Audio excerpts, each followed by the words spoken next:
I will start by condoling with the many families that have lost loved ones and the many families that have missed or people who have been disappeared. And I would want to caution us, all of us, that we should not buy into state propaganda. The media does not belong, the mainstream media does not belong to the people, the 54 million, 55 million Kenyans. So we do not have to rely on the mainstream media to validate the fact that we have missing people. We should not rely on the state to validate the numbers of those that they have killed. I would want us to be careful not to fall into the trap of the state propaganda, that we must have quote unquote families complaining about missed ones, missing people, before we can say that there are missing people.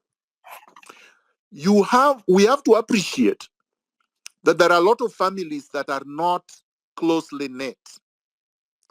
There are a lot of young people that are not in contact with their families on a daily basis.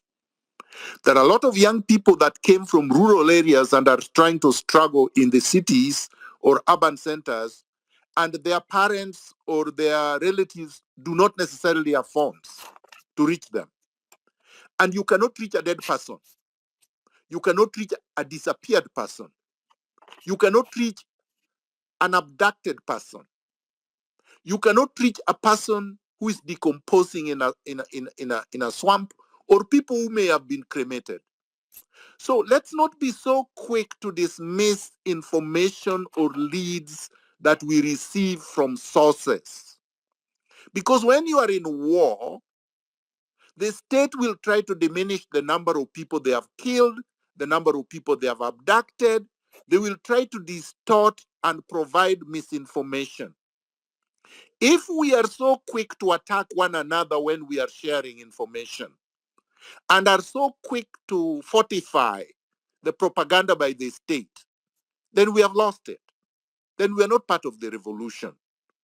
Our work as revolutionaries is to highlight the atrocities of the state, is to highlight the excesses of the state, is to trumpet our the values for which we are struggling.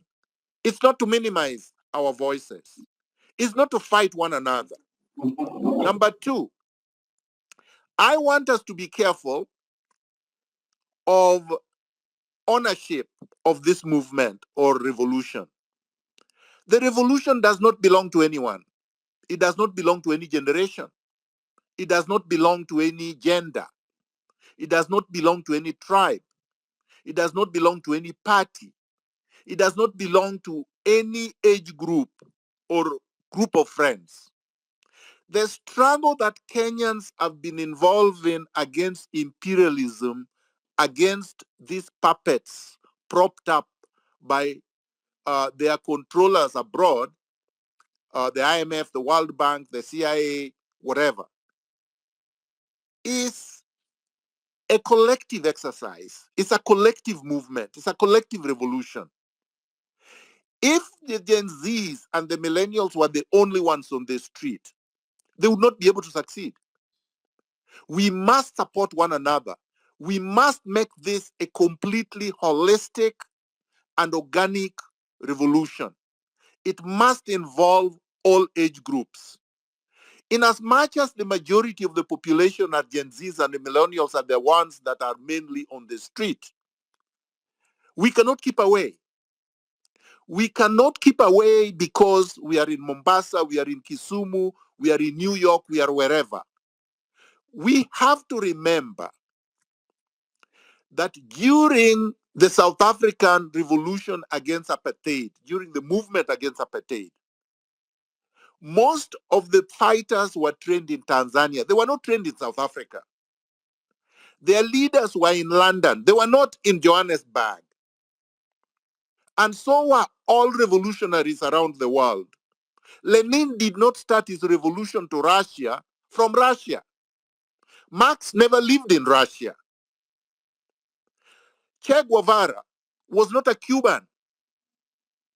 We have to always remember that anytime these people bring atomization, parochialism, distortions, and diversions, the moment they ask you, where are you? All these voices are NIS. Because why should it matter where we are? Why do you want me to declare where I am? Unless you are coming to abduct me. Why is that your interest? We have to resist all attempts to divert us. The third point I wanted to make. Ruto is weak. Ruto is cornered. And when I say Ruto, I mean the regime. The regime is weak. The regime is cornered. The regime is desperate. The regime does not have any more tricks. The trickery of so-called dissolving the cabinet is nothing but that, a trick. Because are you in control of who is going to appoint? No. Can you guarantee that the people is going to appoint would serve the public interest? No. Can you guarantee that these people will be qualified? No. Can you guarantee that these people will not loot public resources? No. Can you guarantee that these people will not perpetuate impunity? No. So then, why would you say that he has done anything? He has done absolutely nothing. And as we said, the problem starts at the top. As they say from where I was born, fish rots from the head. This fish is rotten. The rot was not at the cabinet level. The rot sits at State House. The rot chairs the cabinet. The rot is the commander-in-chief of the goons that are executing people on the street. The rot leads the looters that were distributing money every weekend in sacks. So therefore, if you don't replace the rot with all its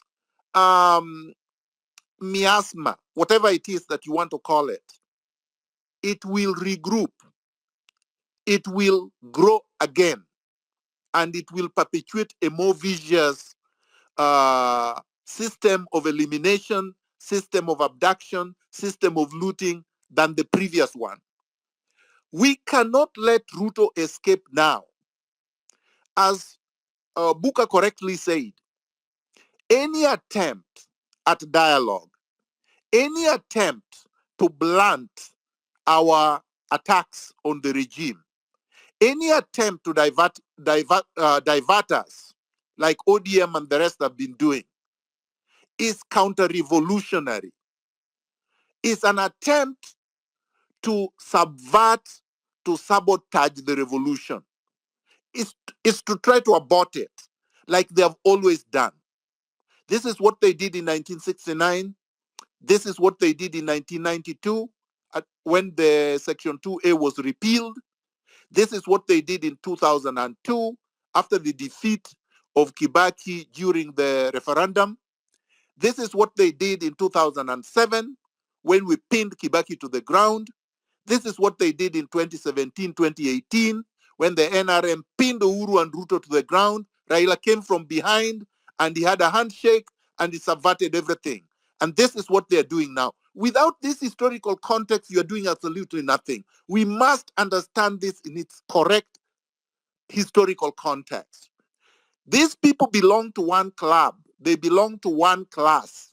They are oriented in the same political mind space. The only thing they understand is to exploit, is to loot, and is to oppress.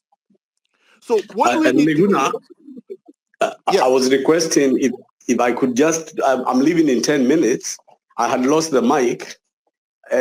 You might, if you could, as you are finishing, I could do, and you can come back on. That's fine. Okay. I'm finishing. Thank you. Thank you.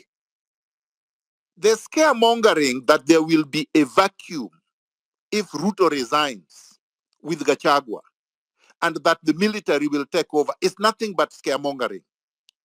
These people know very well that when Ruto resigns, Gachagua will not take power because he will be going with Gachagua. We will be dissolving this government. And because the Gen Zs and the millennials and the revolutionaries have already rejected all the parties, Azimio will not come to replace them. This is the beauty of it. That this revolution is supposed to remove all of them in one fell swoop. So there will be no vacuum. The military will not interfere. They have never interfered. And they're not going to interfere. They have shown that from their presence on the streets. So let no one scare us that the military will take over. And this movement is more mature than the movement in the Sudan. That was a military dictatorship being replaced by people who had not even tried to fight against that dictatorship. So they got hijacked. This will not happen in Kenya. We are too sophisticated. We are ideologically rooted. And when I say we, I mean all of us from all generations, including Gen Zs and the millennials. We are not going to leave anybody out because this country belongs to all of us. So let no one lie to us or deceive us that they can come out of this. We have to remove them.